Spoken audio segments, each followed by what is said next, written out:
High my beautiful peoples and my friends, कसे आहात तुम्ही? स्वस्त असणार, मस्त असणार. माय टॅरो ट्रेडिंग आणि माय हिलिंग सेंटरमध्ये पुन्हा आपल्या सर्वांचं सहर्ष स्वागत करत आहोत. आणि आपल्या आयुष्यामध्ये सुख, शांती आणि समृद्धी, आरोग्य नांदू द्या ही ईश्वराला आमच्याकडून प्रार्थना करत आहोत. आज मी पुन्हा एकदा आपल्यासाठी नवीन टॉपिक घेऊन आलेली आहे. Yes or no tarot trading. म्हणजे कसं की तुम्ही एखादा मनामध्ये प्रश्न घ्यायचा आहे की हे माझं काम होऊ शकतं का, किंवा याच्यामध्ये काही अडचणी येऊ शकतात का, किंवा हे व्यवस्थितपणे पुढं जाऊ शकतं का. मग तुमच्या मॅरेज लाईफ संदर्भात असेल, तुमच्या करिअर संदर्भात असेल, तुमच्या एज्युकेशन संदर्भात असेल, तुमच्या नेम फेम रिलेटेड असतील, तर तुमच्या मनामध्ये ना एक कोणताही असा प्रश्न धरा आणि आपण टॅरो कार्डला विचारू. आज जे माझे व्ह्यूअर्स आहेत त्यांना आपल्याकडून काय आन्सर असणार आहे ते आपण पाहूया. चला तर गाईड आपण चालू करूया की येस ऑर नो याची एनर्जी आपण टॅरो कार्डला विचारणार आहे. काय एनर्जी आहे प्लीज गाईडलाईन करा. माझे जे व्ह्यूअर्स आहेत त्यांच्या ज्या इच्छा आहेत, त्यांचे जे प्लॅन्स आहेत, त्यांनी जो मनामध्ये धरलेला जो प्रश्न आहे त्या प्रश्नाचं उत्तर काय आहे त्यांना ते जाणून घ्यायचं आहे. त्याचा आन्सर यस आहे का नो आहे. त्यांनी काय एखादं प्लॅनिंग केलेलं असेल आणि त्या प्लॅनिंगप्रमाणे त्यांना पुढं जायचं असेल तर ईश्वराचे काय संकेत आहेत हे त्यांना समजून घ्यायचं आहे. तर प्लीज मला गाईडलाईन करा युनिव्हर्सल. येस ऑर नो आन्सरसाठी गाईडलाईन करा.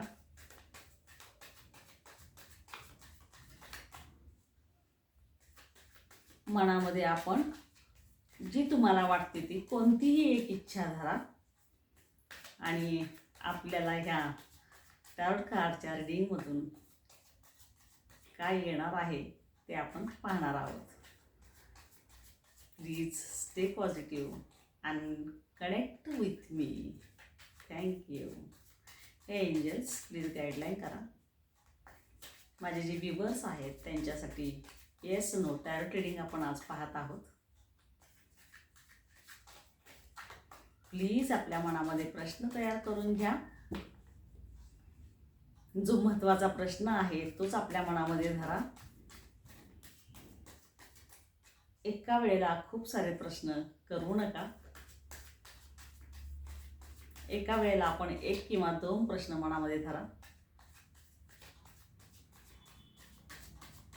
Thank you. 6 of swords,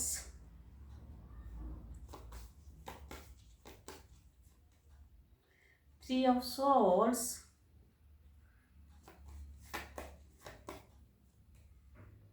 a strength,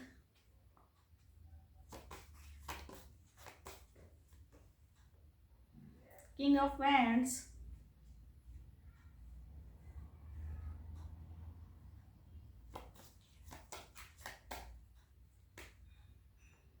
Knight of Swords. सगळे सॉर्ड्स आलेत गाईस. काय आहे एवढा संताप, एवढा गुस्सा, एवढा आक्रमकपणा, एवढा ॲग्रेसिव्हनेस कशासाठी गाईस? Page of sword. बघा मी तुम्हाला म्हणलं ना की इतका राग, इतका संताप, इतका ॲटिट्यूड का गाईस? कुणी आपल्याला त्रास दिला? कुणी आपल्याला संताप दिला? कुणी आपली मानहानी केली? The hierophant. आपलं मॅरेज प्रपोजल स्वीकारून कुणी आपलं मन तोडलं? कुणी आपला हार्ट ब्रोकन केला? मला कमेंटमध्ये सांगा ज्यांना कुणाला पण हे गोष्टी रेझोनेट होतात. 10 ऑफ पेंटिकल. कुणाबरोबर आपण फॅमिली सेटलमेंट करायचा विचार केलेला होता? King of cups. आपल्या मनाबरोबर, आपल्या इमोशन बरोबर कोण आपल्याबरोबर खेळलेला आहे? आणि जजमेंट. तुम्ही जो काही विचार केलेला होता त्या विचारानुसार आपल्या गोष्टींना का पुढं नाही जाता आलं? Queen of swords. सगळ्या सॉर्ड्स आहेत गाईड्स. इतके सॉर्ट्स आपल्याकडे का आलेले आहेत? का आलेले आहे? 3 ऑफ सॉर्ड्स आलेली आहे पहिल्यांदा आपल्याकडे. ओके. 3 ऑफ सॉर्ड्स मला तरी हे सांगायला आलेलं आहे, तुमची सध्याची जी एनर्जी दिसायला आलेली आहे, कोणी तर तुम्हाला एक दगाफटका केलेला आहे, तुम्हाला एक प्रॉमिसेस देऊन त्या प्रॉमिसेसचा भंग केलेला आहे. त्यांनी त्यांचे प्रॉमिसेस पुढं त्या पद्धतीनं घेऊन गेलेले नाहीत. कुठे ना कुठे तर तुम्ही रिलेशनशिपमध्ये असाल तर रिलेशनशिप ब्रेक केलेला आहे.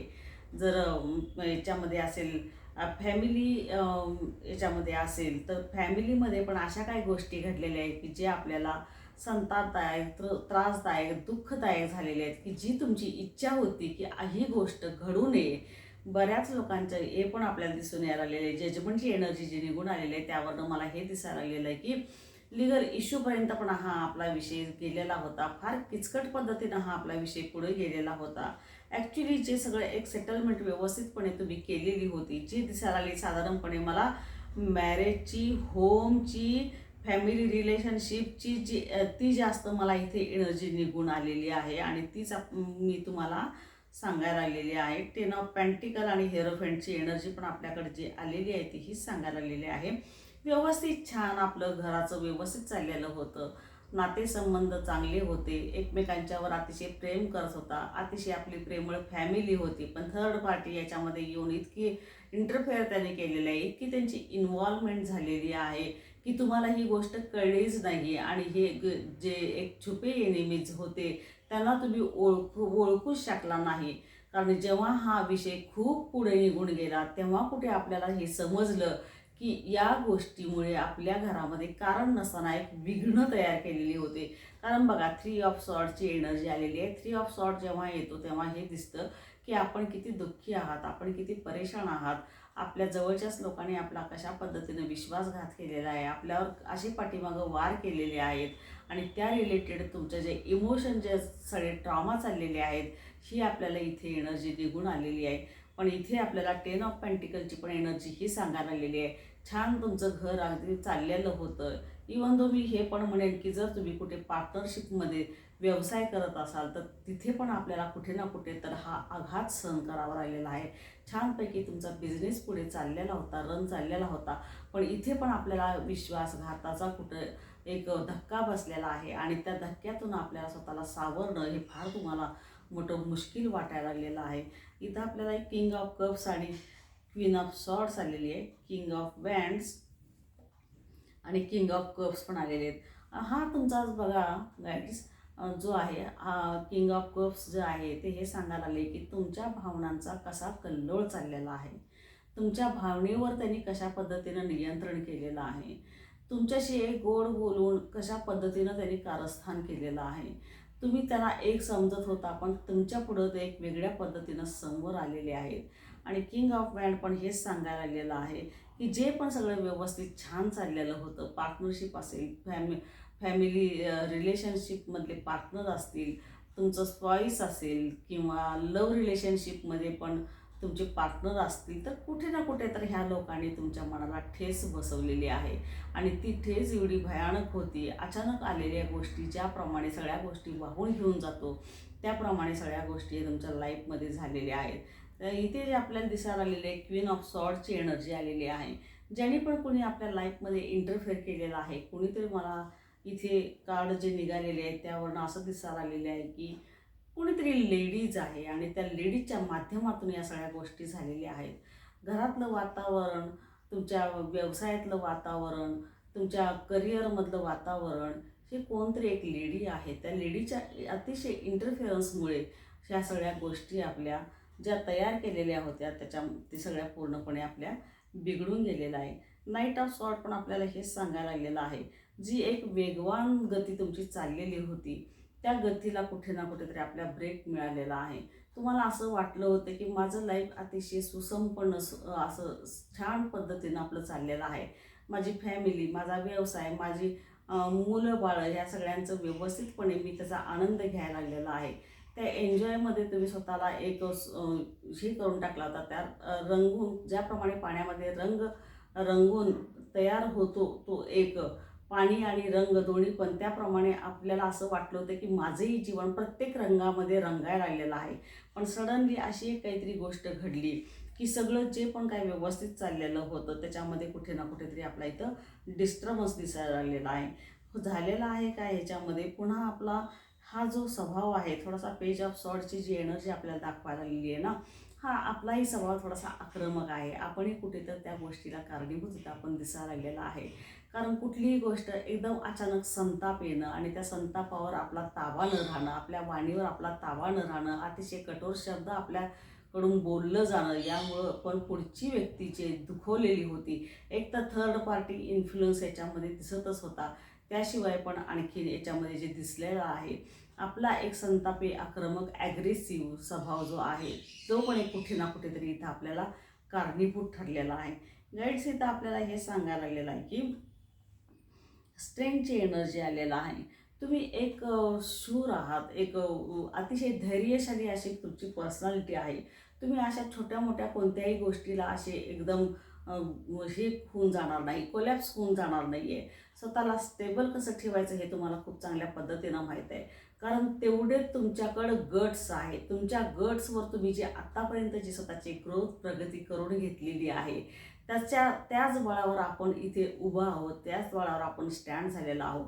शनीचा थोडासा आपल्यावर इफेक्ट आहे, कारण हे जे कार्ड आलेलं आहे साधारणपणे शनीच्या रिलेटेडच असतं. पण इथं हे पण सांगितलेलं आहे की तुम्ही थोडीशी हिंमत ठेवला, तुम्ही थोडंसं कॉन्फिडन्स ठेवला तर या साऱ्या गोष्टीतून आपण बाहेर पडू शकता आणि व्यवस्थित सही सलामतपणे बाहेर पडू शकता.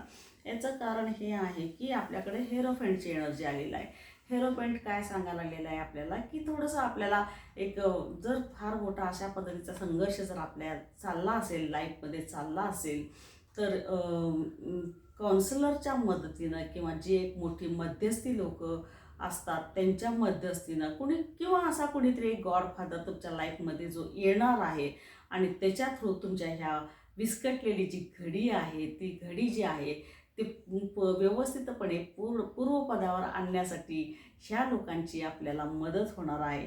तर इथे सांगायला लागलेला आहे थोडासा डिस्टर्बन्स आपल्या लाईफमध्ये चाललेला आहे. याचा अर्थ असा नाही आहे की सगळ्याच गोष्टी आपल्या पूर्णपणे हाताबाहेर गेलेल्या आहेत किंवा पूर्ण गोष्टी बिघडलेल्या आहेत. कारण इथं जजमेंट आलेला आहे, हेरोफेंट आलेला आहे. हे दोन्ही पण ज्या एनर्जी आहेत ना, एक तुमच्याकडे जी एक निगेटिव्ह गोष्ट जी चाललेली होती किंवा हा जो सगळा काही क्लेश संघर्ष जो चाललेला होता आणि पुढे याचं उत्तर काय आपल्याला माहीत नाही, अशा सिच्युएशनमध्ये जर आपण अडकलेला होता तर याचा आन्सर आहे की युनिव्हर्सल आपलं जजमेंट करायला बसलेला आहे. तो तुम्हाला न्याय देणार आहे, तो तुम्हाला जस्टिस देणार आहे आणि बिघडलेल्या गोष्टी पुन्हा एकदा पूर्वपदावर आणण्यासाठी, सुरळीतपणे आणण्यासाठी, पॉझिटिव्ह वेनं घेऊन जाण्यासाठी हा आपल्यासाठी मदत करायला लागलेला आहे. तर इथे ही एक चांगली गोष्ट आहे की ती एक गोष्ट होती, कार्मिक अकाउंट होतं, त्या गोष्टी थोड्याशा घडून गेलेल्या आहे. त्याच्यातून तुम्हाला भले मनस्ताप झाला असेल, थोडा हेल्थ प्रॉब्लेम झाला असेल, कारण हेल्थ इश्यू इथे दिसायला लागलेला आहे जो की आपला हार्ट रिलेटेड दिसायला लागलेला आहे. हार्ट चक्र आपला कुठेतरी ब्लॉक झालेला दिसायला लागलेला आहे. हार्ट चक्रामध्ये हे पण दिसायला लागलेलं आहे की हा जो एक विश्वासघात, एक दगाफटका, एक गद्दारी, जे एक थर्ड पार्टी असेल किंवा विश्वासू आपल्या जवळचे रिलेटिव्ह असतील ह्याच्यामुळे जर झालं असेल तर ह्या पुढचा जो प्रवास तुमचा चालू होणार आहे हे सगळ्या गोष्टी आपोआप युनिव्हर्सल सगळं सेटलमेंट करणार आहे. त्यामुळे ह्या टेन्शनमध्ये जर तुम्ही असाल तर ही आपल्याकडं होप्स आलेली आहे पॉझिटिव्ह की ही सगळी गोष्ट जी आहे तुमच्या मतासारखं, तुमच्या मनासारखं व्यवस्थितपणे पॉझिटिव्हली सगळी सेटलमेंट होणार आहे.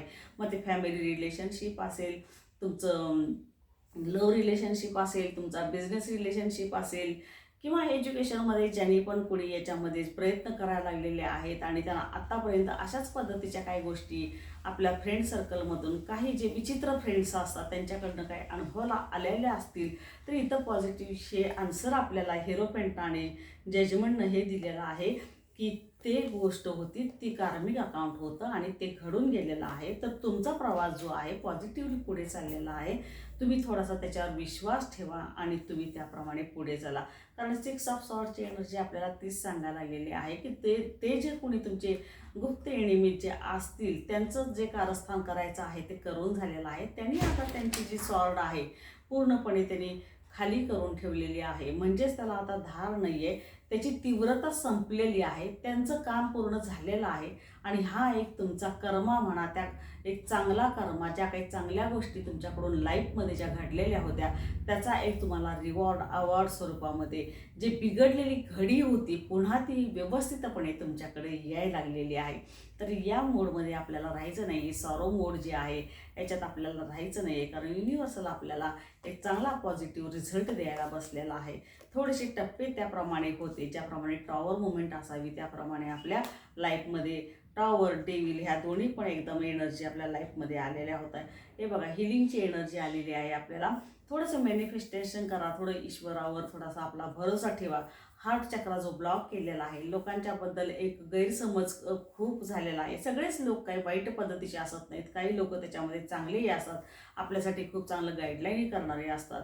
तर आपल्याला काय करायचं आहे की सगळ्या सरसकट लोकांना आपण त्या मापामध्ये धरायचं नाही, कारण ज्या लोकांनी आपलं बिघडलेल्या गोष्टी होत्या, काही लोक अशी पण येणार आहेत की त्यांच्या येण्यामुळं किंवा त्यांच्या मध्यस्थीमुळं ह्या गोष्टी आपल्या पुन्हा एकदा पूर्वपदावर येण्यास ह्या लोकांचीच आपल्याला मदत होणार आहे. तर आपल्याला हार्ट चक्रावर काम करायचं आहे. आपल्याला शक्य झालं तर आपल्याला हिलिंग घ्यायचं आहे. जे बर्डन आपण घेतलेलं आहे आणि त्या बर्डनमध्ये आपण बरेच दिवस झालं चाललेलं आहे, तुमचे रात्र आणि दिवस त्या अँझायटीमध्ये, टॉक्सिक रिलेशनशिपमध्ये विचार करून करून जे एक ब्रेनवर सगळा तुम्ही इतका ताण दिलेला आहे, त्याच्यातून एक anxiety, acidity, shoulder pains, headache, stomach problem, हे जे सगळे प्रॉब्लेम सगळे चाललेले आहेत ना, तर याच्यातून आपल्याला बाहेर पडण्यासाठी एकतर बर्डन घ्यायचं नाही, सॉरो मोमेंटमध्ये आपल्याला राहायचं नाही आहे आणि हिलिंगमध्ये आपल्याला जायचं आहे. थोडंसं स्वतःवर आपल्याला हिलिंग घ्यायचं आहे. ब्रेक थ्रूची एनर्जी आलेली आहे गाईड्स. तर इथं आपल्याला सांगायला लागलेलं आहे ते झालेली गोष्ट पास्टमध्ये होते, पण इथून पुढं जे तुमच्याकडे येणार आहे तुमच्या मताप्रमाणे होणार आहे. थोडक्यात आपल्याकडं पॉझिटिव्ह वेनं आपल्याकडे गोष्टी अट्रॅक्ट होणार आहेत.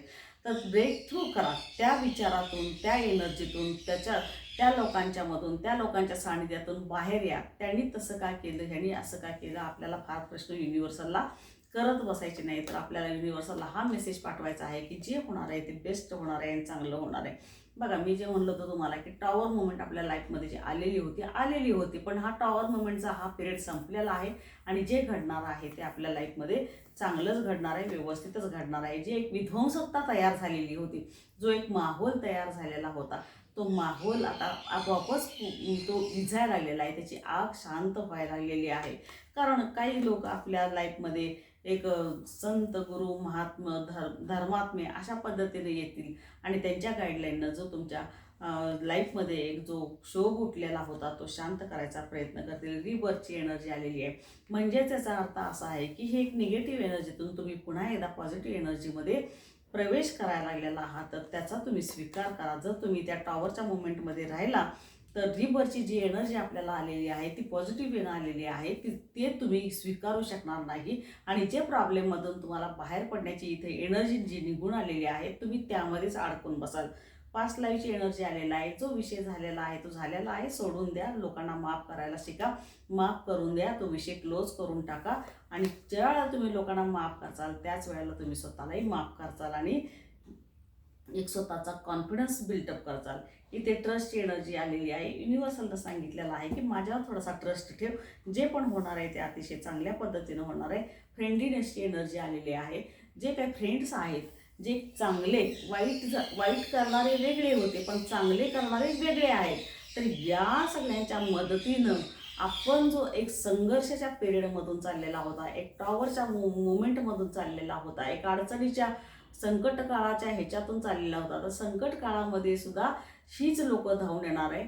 ज्यांच्यामुळं संकट आलेलं आहे ती लोक बाजूला पडून तुम्हाला संकट काळातून बाहेर पडण्यासाठी सुद्धा तुमचे फ्रेंड्स, तुमचे काही रिलेटिव्ह पण याच्यामध्ये येऊन मध्यस्थी करणार आहे. युनिव्हर्सल सांगायला आलेलं आहे की माझ्यावर ट्रस्ट ठेवा. तर आपलं आजचं जे रिडिंग होतं actually yes or no tarot reading करून जो आपण ॲडवाइस मागितला, जो पण एक तुमचा हा काल जो चाललेला होता, जो बिघडलेला होता, तर तो सरळ होण्यासाठी, तो पॉझिटिव्ह वेनं येण्यासाठी आणि आपलं पुन्हा ज्याप्रमाणे लाईफ एक सुख शांती समाधानामध्ये चाललेलं होतं त्याप्रमाणे पुढं सरकण्यासाठी इथे आपल्याला यसचा आन्सर आलेला आहे. Thank you guides. जेवढ्या पण गोष्टी आपल्याला रिजनेट होत आहे तेवढ्या ठेवून घ्या, ज्या होत नाही त्या सोडून द्या. Thank you very much.